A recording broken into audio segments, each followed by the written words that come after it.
Hi, everybody. Good evening. Thank you for joining us. My name is Terry Chavez-Pedrosa, and I am in the team of Social Media Week Miami. That's a conference that's coming up next week at Miami-Dade's Wilson campus. And during that conference, we are going to have a very interesting conversation with a very interesting panel on the issue of how social media is used for emergency and crisis management. And we have some of those panelists here with us tonight so that we can start to give you a feel for what this is all about and start the conversation. I'll tell you who those panelists are. We have Miami Herald Interactive Editor, Nancy San Martin. Welcome, Nancy. Thank you for having me. Thank you. Alka Communications International President, Dr. Alma Kadragic. Alma, help me out with this. It's great to be here, and don't worry about my name because I'm totally used to that, but it's really Kadragic. Okay, all right. Glenn, welcome, by the way. I see that you joined us. Fantastic. Thank you very much. Thank you. Good evening, all. And this is Glenn Gilmore. Glenn Gilmore is one of Forbes' top 50 social media influencers. He is an attorney and a former public official, and that is how he comes to have so much knowledge about emergency management and the use of social media in that context. Right, Glenn? Yes, I also have the dubious distinction of having been dubbed the anthrax mayor by the New York Times when all the anthrax letters were found to have come through our post office, and so had a little bit of exercise in real-world emergency management for a substantial period of time, actually. Fantastic, because there's a lot of interest in this topic. And our final guest is Tony Bradley, and Tony is the Director of Emergency Preparedness at Miami-Dade College, which is the venue where we're having this conference. Tony, thank you for joining us tonight. Thank you, Terry. It's a pleasure to be here. Thank you. Okay, so let's start this conversation, and I'm going to start with the very basics because the average person may not really have a handle on what this is even about. So my question is this: what is emergency management?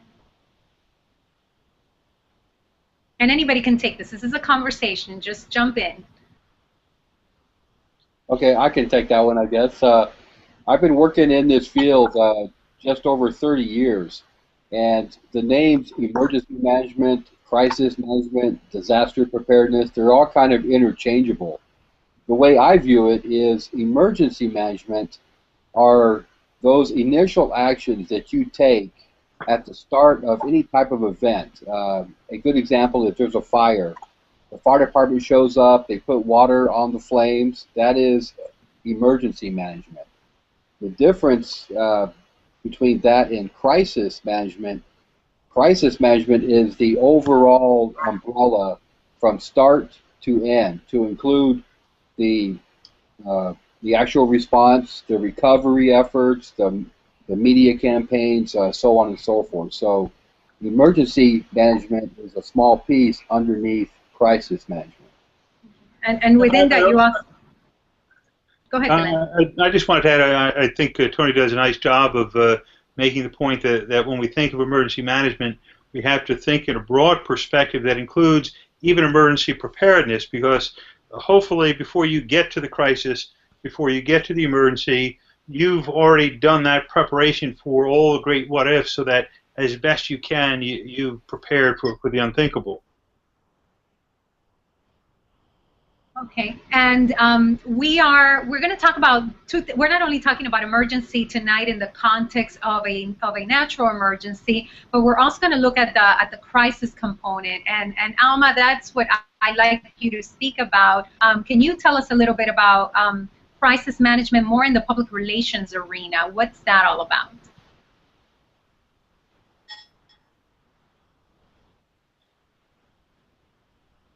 She's having a little bit of... Can you hear us, Alma? Now I can. All right, so I'll ask this of her. Okay, perfect, fantastic. Did you hear my question? I heard the original. Michael, can you hear? Yeah, and then I heard total silence from Tony as he was talking.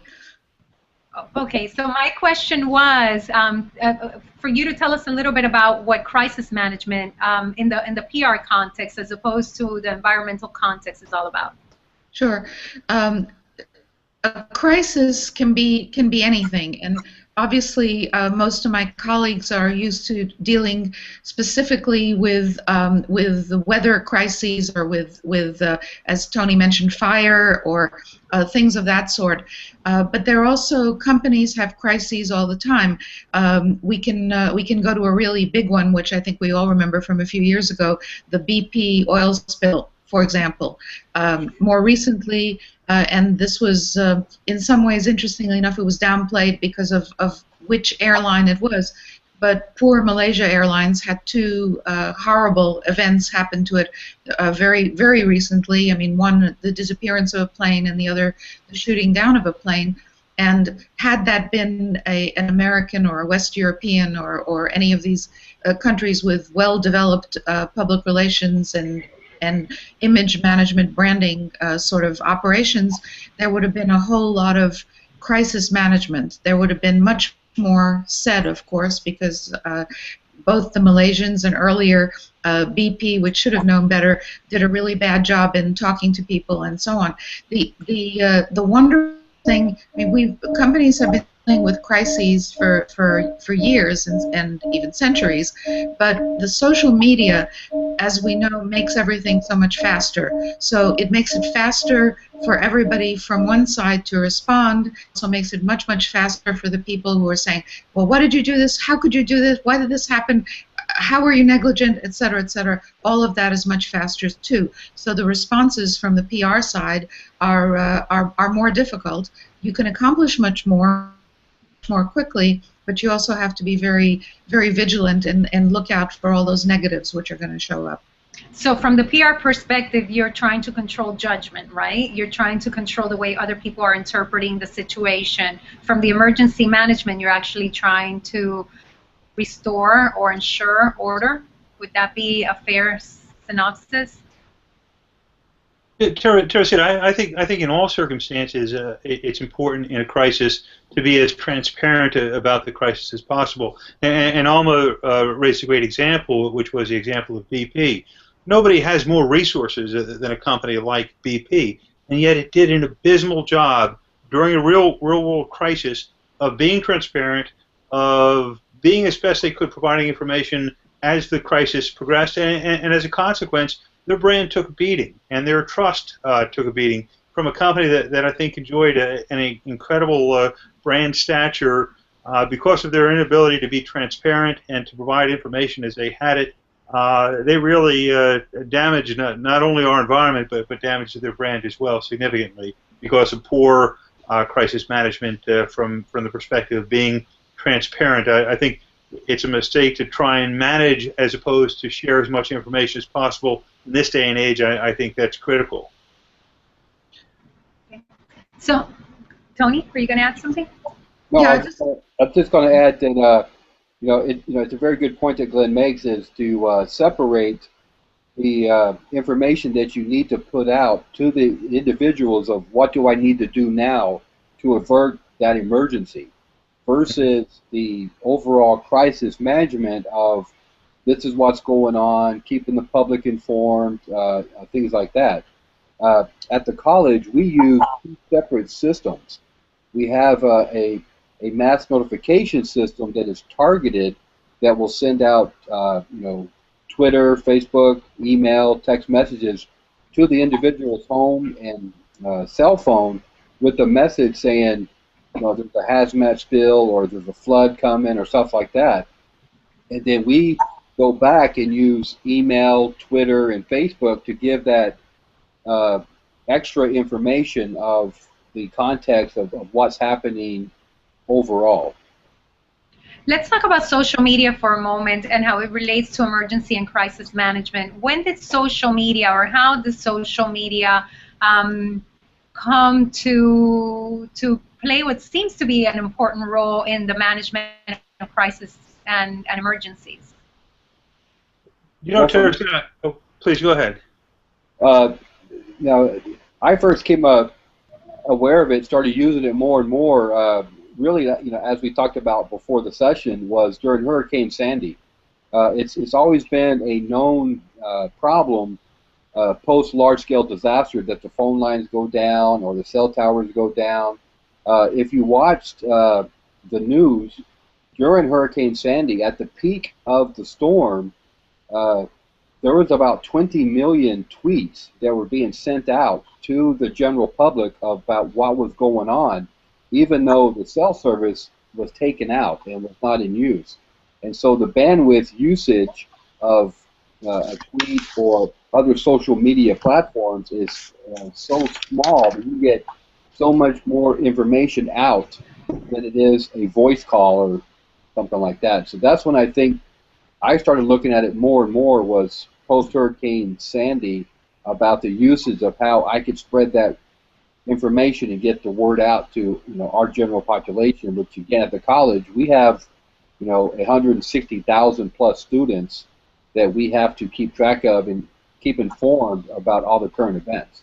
Because you're the largest community college in the country, right? Correct. Yeah, we have 8 campus locations from the north end of the county to the south end of the county, and if you take in all of our faculty, staff, and students, it's upwards of 175,000 people that could be potentially affected by a large-scale event, and all of them will be looking for information about classes, about work schedules, about their homes, relative stuff like that. And so the more information we can put out that's accurate through different venues, it will benefit the our audience that much more.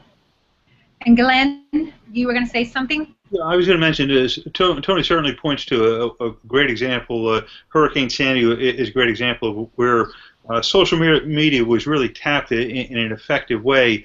But I thought of it when you asked where did it all really begin. I think one of the most iconic moments was when we all saw a picture of a plane that was downed in the Hudson, and then we learned that it was a picture that someone took on their iPhone and uploaded to Twitter.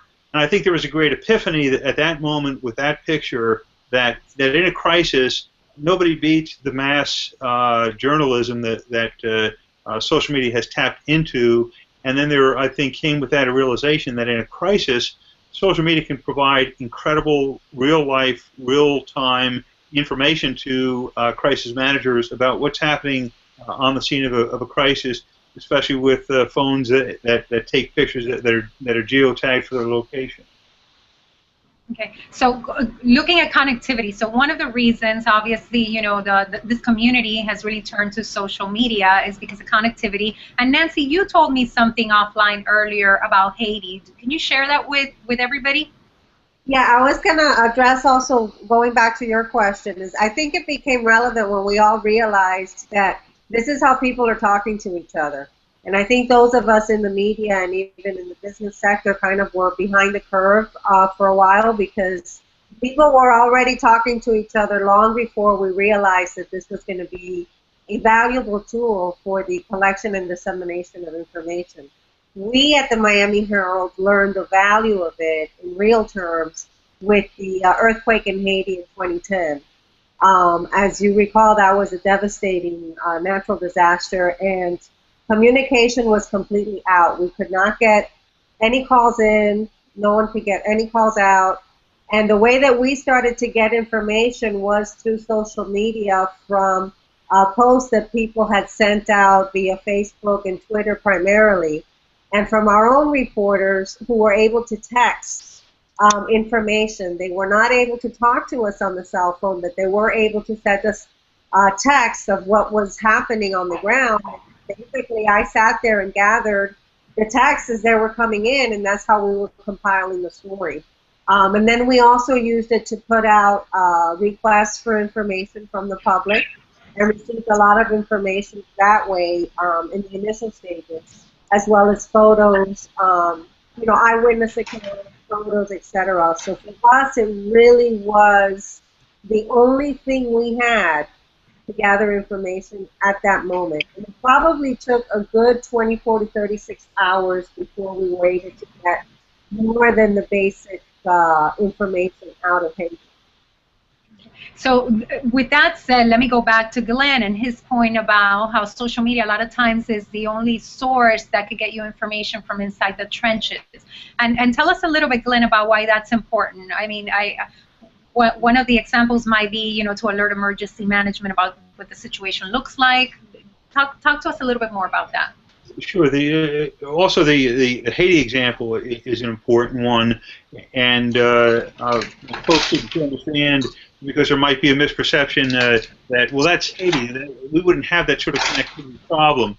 Interestingly, about a year ago or so, we in New Jersey had a tremor, an earthquake tremor. We don't have earthquake No. tremor. Yeah, but when we did, it was amazing because I didn't know what the heck it was. And immediately, I went to call up some friends. The phones were out for hours. And so, naturally, everybody turned to Twitter and to Facebook and to social media to get that information out.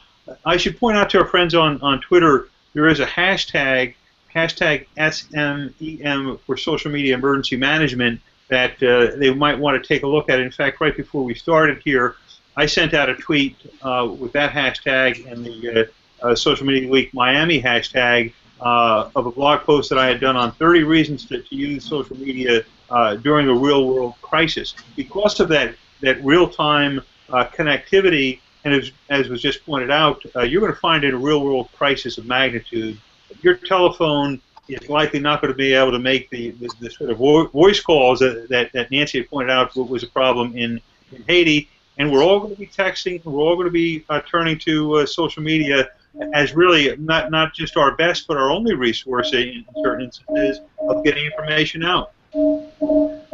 That article that you mentioned, Glenn, where was it published? I just tweeted it out on Twitter, of course, and I did it with the hashtag SMW Miami and a hashtag SMEM from my personal account at Glenn Gilmore. Okay, and that SMEM hashtag, does that provide information nationally, internationally? Explain that. Globally, SMEM stands for Social Media Emergency Management, and it covers the subject of the use of social media for emergency management. And if people take a look at that hashtag SMEM, you'll find an abundance of information about the subject of how social media is being used in emergency situations. Is that a hashtag that people should follow if they find themselves in an emergency situation, or no? That's more of an that's really a hashtag that they should follow in advance to learn about how social media is used during a crisis. But what they should look for is they should have on Twitter a list of some sites that they know to be reliable, whether it's the Red Cross or another state emergency management site that has a presence on Twitter or Facebook, and immediately turn to them in times of a crisis, because they'll likely provide a emergency-specific hashtag, whether it's for the earthquake in Haiti or another crisis of sorts. They generally get a hashtag specific to the crisis. Okay, Alma, you were going to say something? Sure. First of all, I think historically, I have a feeling, and I don't know if this is the case, but that this whole business of using social media, especially Twitter and Facebook, to gather people began with young people, with kids doing these meetups and that sort of stuff for clubs and for parties and for rock shows and things of that sort, which for one reason or another were not planned and organized in advance in the usual ways, but all of a sudden, hey, come on down to wherever. Now that same model then was followed in the Arab Spring. I was living in the Middle East at the time, so I was probably more aware of it than most people here. But that was done in Egypt, which Egypt wasn't really the beginning, but Egypt was by far the biggest. The crowds that gathered in Tahrir Square and the communications between them was all done primarily by Twitter. And when situation we don't face here or haven't so far, thank God, when governments shut down internets and so on, then all of a sudden there's a whole bunch of other sites and other ways of getting through which are to the people involved. And so the methods really work in big and small emergency situations, however you define that, and are incredibly useful. And certainly from I'm not a news reporter right now, but the information that comes to journalists these days through social media is absolutely staggering. And you also see on Twitter things like, hey, does anybody know about such and such? Because, you know, tweet me, DM me, etc. Let me know. You find sources that way. You find all kinds of information, and of course you have to look at it very carefully.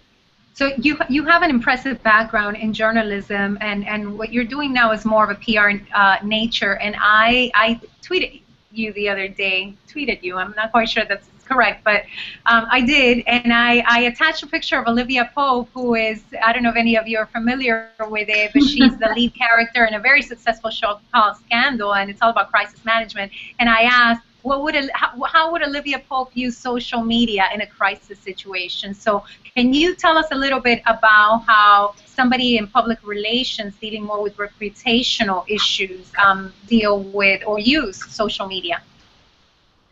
They have to be very careful, of course, and they have to be, as someone said already, extremely open. Avoid the impression of hiding anything. On the other hand, I mean, in any situation, you very seldom give all the information, but you only give some information, and you give the appearance of saying as much as you can at that moment. And people are usually pretty that you can't say everything, but here's what I can tell you guys, and this is the information, and so on. And it's simply not responding, or, you know, what used to be and still is, unfortunately, where people say no comment. I mean, that's just the very worst thing you can do. It's totally ridiculous, because you can always say something, and it need not be even answering specifically the question that was asked, but it's talking around the question, and it's usually will satisfy the situation at that moment, because we are going moment by moment now. We're not going by, you know, it used to be when I worked at ABC, I mean, we had deadlines of the morning show, then the evening show, and then Nightline, and then around again, and so on. Now we have the 24-hour newscasts all over the place, good, bad, etc. News is supplied all the time. So Olivia Pope or anybody else trying to do a job has to, as she does, look wonderful, and especially so in her case, and but try to supply information and build credibility.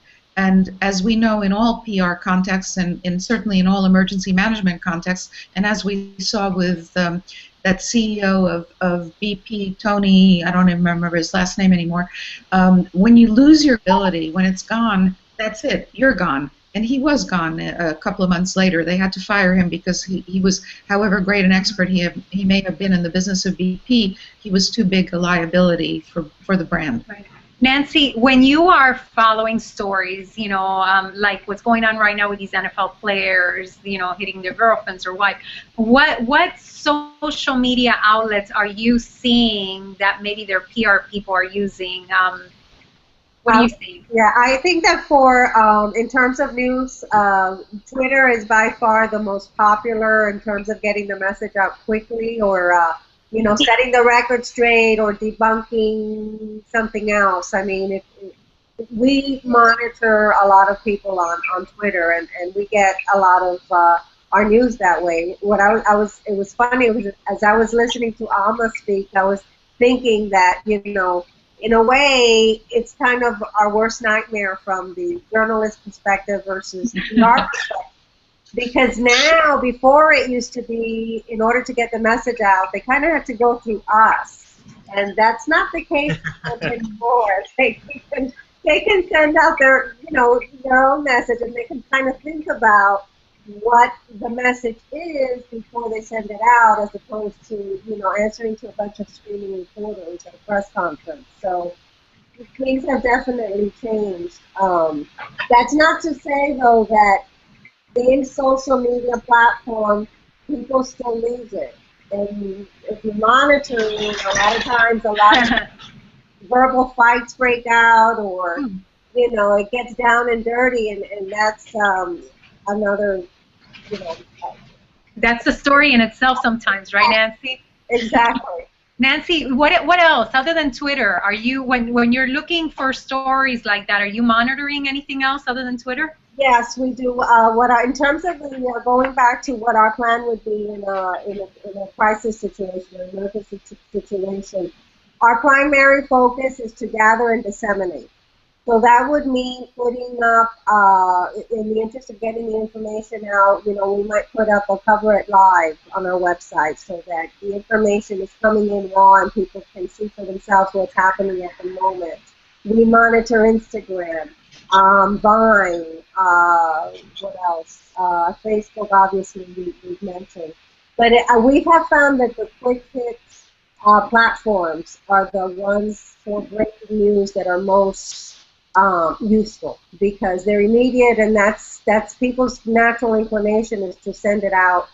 Whatever it is, if they're an eyewitness or information or, this is closed and that's open, whatever it is, generally speaking, it's whatever platform is quickest to get out. Glenn and Tony, what about on the pure emergency end of things? Are there other platforms that you use?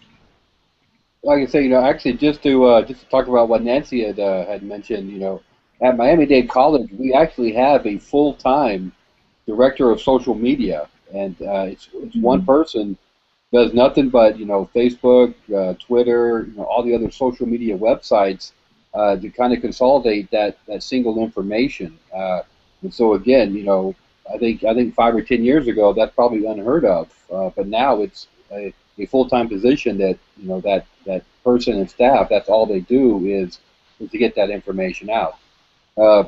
Again, at the college, we use social media as a secondary means to get information out. As mentioned before, we have a different system that is an emergency mass notification system that will send a message to your phone or your house. Unlike social media platforms, you're not set up correctly on the user end to get notified that a tweet went out or there was a post on the Facebook, then it really does no good to put a emergency message saying you need to evacuate, there's a flood coming, if that person does not check that post continually.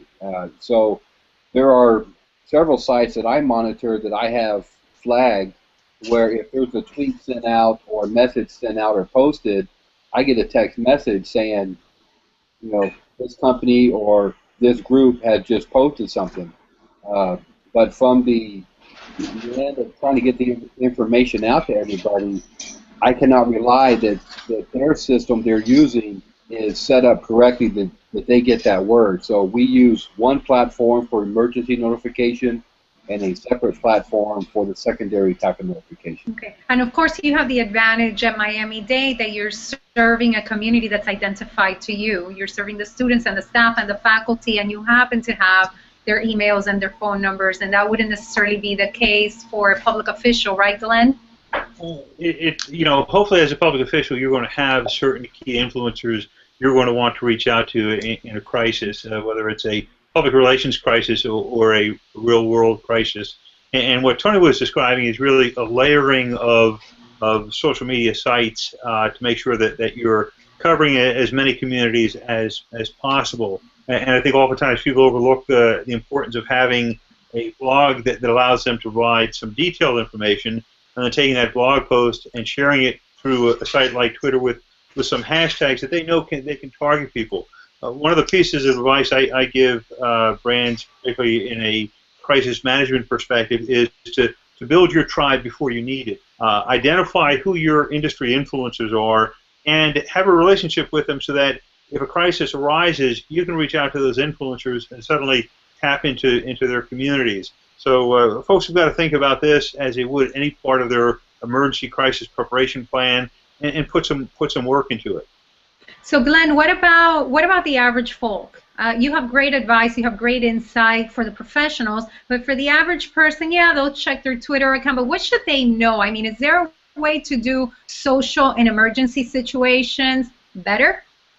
There is. One of the things that they should understand is that, as I mentioned before, in a crisis, particularly on Twitter, you're going to find out that there will be a hashtag that will be established, which will be recognized as the hashtag for the crisis. And folks should understand that hashtag related to Haiti earthquake, for example, should only be used to share important, critical information. And you'll find, unfortunately, during a crisis, people will spam a emergency hashtag, and in the process, they'll put lives at risk. So they've got to understand that in a real-world crisis, social networks become an extremely serious, important platform for sharing life-saving information, as everyone here has pointed out.